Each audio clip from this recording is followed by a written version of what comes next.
You are looking at Julian's pronunciation guide, where we look at how to pronounce better some of the most mispronounced words in the world, like this other curious word. But how do you say what you're looking for today?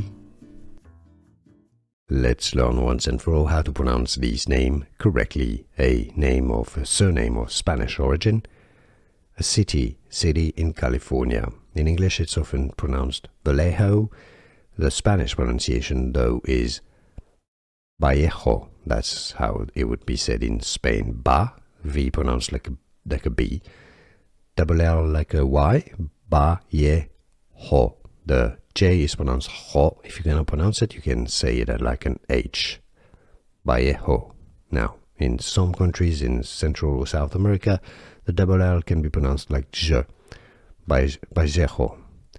So you're going to have different pronunciations depending on which Spanish-speaking country says it. But in Spanish from Spain, Vallejo. Here are more videos on how to pronounce more confusing words and names too many mispronounced. Like this video if you found it useful. I appreciate your support. I'll see you soon and thanks for watching.